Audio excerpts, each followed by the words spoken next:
നിങ്ങളുടെ ഫേവറേറ്റ് സീരിയലുകൾ ടിവിയിൽ വരുന്നതിന് മുൻപേ സൺ നെക്സ്റ്റ് ആപ്പിൽ കാണാം. ഇനി എല്ലാവർക്കും മുൻപേ കാണൂ. ഇപ്പോൾ തന്നെ സൺ നെക്സ്റ്റ് ആപ്പ് ഡൗൺലോഡ് ചെയ്ത് സബ്സ്ക്രൈബ് ചെയ്യൂ. ഇപ്പൊ അതുപോലെ തന്നെ കാര്യങ്ങൾ നടക്കുകയും ചെയ്തു.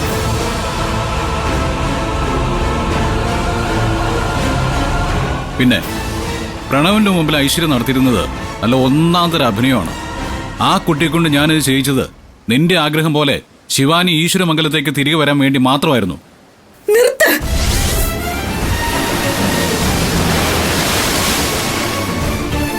ഇങ്ങനെയൊക്കെ ചിന്തിക്കാനും പ്രവർത്തിക്കാനും നാണം തോന്നുന്നില്ല ഗൗതമന്.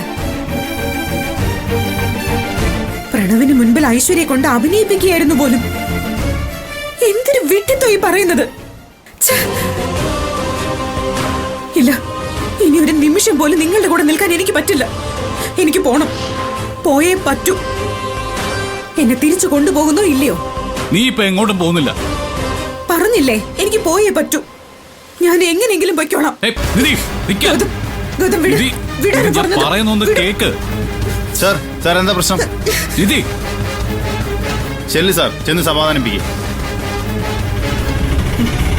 ഓട്ടോ നിധി അവിടെ നിൽക്കാൻ. നീ ഓട്ടോ പിടിച്ച് എങ്ങോട്ടേ പോകുന്നത്?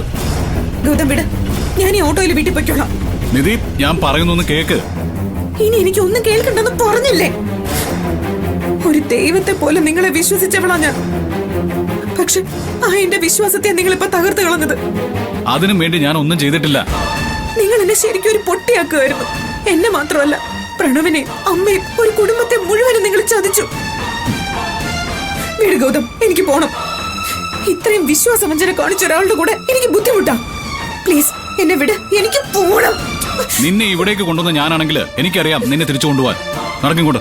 ചേട്ടാ സോറി, വാ വരാനിങ്ങോട്ട്. ഞാൻ ചെയ്തതിന്റെ സതുദ്ദേശം നീ എന്താ മനസ്സിലാക്കാൻ ശ്രമിക്കാത്തത്? ഇനി ഒരു അക്ഷരം മിണ്ടി പോരുത് എന്നോട്. കേട്ടിടത്തോളം തൃപ്തിയായി എനിക്ക്.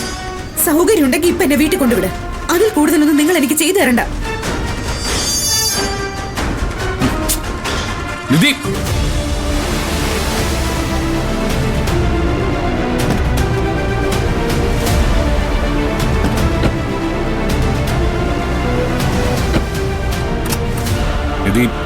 പ്ലീസ്, ഞാൻ പറയുന്നത് നീ ഒന്ന് മനസ്സിലാക്ക്. മിണ്ടരുതെന്നല്ലേ പറഞ്ഞത്? ഇനി ഒരു അക്ഷരം എന്നോട് മിണ്ടി പോരുത്. എനിക്കൊന്നും കേൾക്കണ്ട.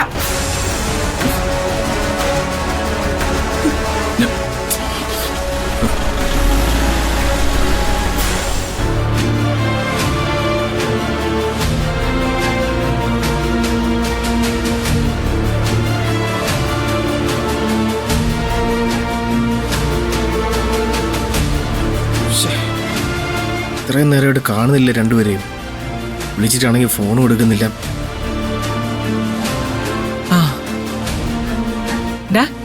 നീ എന്താ ബ്രേക്ക്ഫാസ്റ്റ് കഴിക്കാൻ വരാത്തെ? അമ്മന്ന് പോയാൽ ഞാൻ പിന്നെ കഴിച്ചോളാം. എന്ന് വെച്ചാ എപ്പോ? സമയം എത്രയെന്ന് അറിയോ? ഏട്ടനെ അടുത്ത് ഒന്നും കൂടെ വന്നോട്ടെ. അവര് വന്നിട്ടേ ഞാൻ കഴിക്കുന്നുള്ളൂ. അതുകൊള്ളാലോ.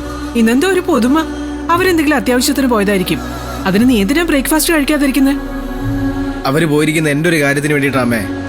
അതിന് ടെൻഷനില്ല ഞാൻ നിൽക്കുന്നത്. അമ്മ പോയിട്ട് അടുക്കള എന്തെങ്കിലും പണി ഉണ്ടെങ്കിൽ ചെയ്. നിന്റെ കാര്യം? അതെന്താ നിന്റെ കാര്യം? ഒന്നുമില്ല. എടാ പറ, എന്താ പ്രശ്നം? അത് പിന്നെ ഐശ്വര്യമായിട്ട് ചെറിയൊരു പ്രശ്നം ഉണ്ടായി. ഇനി ആ ബന്ധം നടക്കുമെന്ന് തോന്നുന്നില്ല. അയ്യോ, ഏട്ടനെ അടുത്തും കൂടെ അത് സോൾവ് ചെയ്യാൻ വേണ്ടി ആരോ കാണാൻ പോയിരിക്കുക. ഐശ്വര്യമായിട്ട് എന്താ പ്രശ്നം? അമ്മന്ന് പോയമേ, അതൊക്കെ പിന്നെ പറയാം. ഒന്നാമത്തെ തലയ്ക്ക് ഭ്രാന്ത് പിടിച്ചിട്ടിരിക്കുക. അതിനിടയ്ക്ക് ഓരോ കിന്നാരം ചോദിച്ചോണ്ട് വരുന്നത്. ഐശ്വര്യാണെങ്കിൽ വിളിച്ചിട്ട് ഫോൺ പോലും എടുക്കുന്നില്ല, അറിയാമോ? പ്രശ്നം എന്താന്നൊന്നും പറയടാ. ഒരു പ്രശ്നമില്ല. അമ്മയും കൊണ്ട് എന്നെ വട്ടാക്കല്ലേ പ്ലീസ്.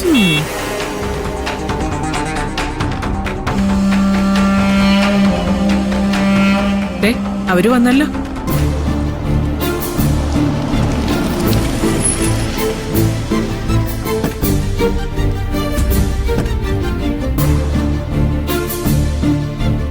എന്താ കേട്ടതി? മോളെ, എന്താ പ്രശ്നം?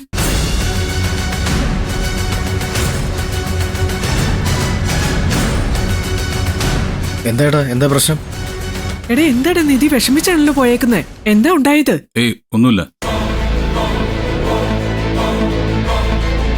എടാ മോനെ, അവര് തമ്മിൽ എന്തോ പ്രശ്നം ഉണ്ടായ ലക്ഷണോ. ശ്ശേ. എന്താ ഉണ്ടായെന്ന് അറിയത്തില്ലല്ലോ.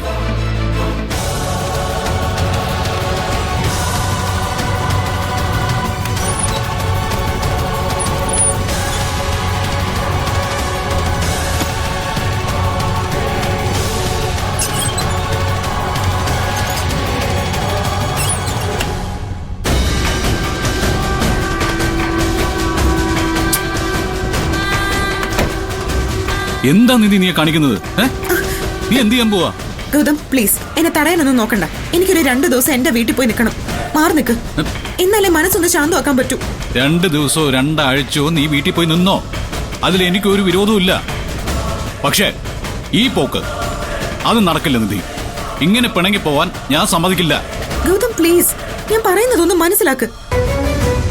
നിസ്സാര ഷോക്കല്ല എനിക്ക് കിട്ടിയത്. അത്ര പെട്ടെന്നൊന്നും എനിക്ക് ഇതുമായിട്ട് പൊരുത്തപ്പെടാൻ പറ്റില്ല. ഈ ഷോക്കിൽ നിന്ന് എനിക്കൊരു മോചനം കിട്ടണമെങ്കിൽ ഇവിടെ നിന്ന് എനിക്കൊന്ന് മാറി നിന്നേ പറ്റൂ. നിനക്ക് അത്രയ്ക്ക് അങ്ങ് ഷോക്ക് ആവാൻ വേണ്ടി എന്ത് തെറ്റാ ഞാൻ ചെയ്തേ? ചെയ്തത് തെറ്റാണെന്ന് ഗൗതമിന് ഇപ്പോഴും തോന്നുന്നില്ല അല്ലേ?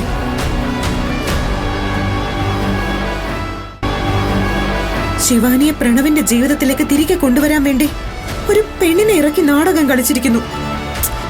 ഇത്തരം മണ്ടൻ ഐഡിയ ഒക്കെ ഗൗതമിന് എവിടുന്ന് കിട്ടി? ഇത്തരം ഫോളിഷ്നെസ്സുമായിട്ട് ഇറങ്ങി തിരിക്കുമ്പോ അത് എന്നോടൊന്ന് പറയണമെന്ന് തോന്നിയോ ഗൗതമിന്? ഇല്ലല്ലോ. നിധി പ്ലീസ്. എന്തുകൊണ്ട് പറഞ്ഞില്ല?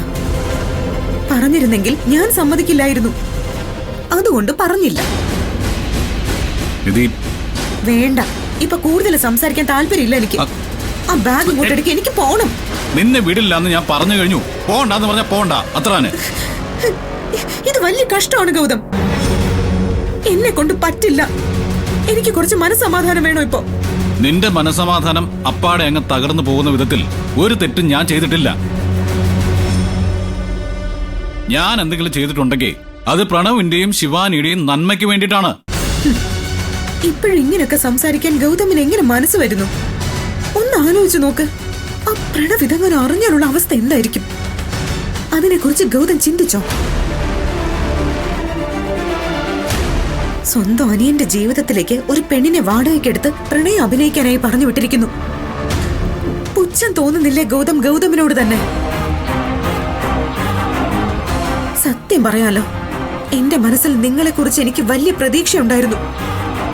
അത് മുഴുവൻ ഈ ഒരൊറ്റ സംഭവത്തോടെ അപ്പാടെ തകർത്ത് കളഞ്ഞില്ലേ നിങ്ങള്? ഓ, ഇത്രയൊക്കെ എന്നെ കുറ്റപ്പെടുത്തുമ്പോൾ ഒരു കാര്യം നീ മനസ്സിലാക്കണം. ഞാൻ ഇതൊക്കെ ചെയ്തത് ശിവാനിക്കോ പ്രണവിന് വേണ്ടിയിട്ടോ ഒന്നും അല്ല, നിനക്ക് വേണ്ടിയിട്ടാ.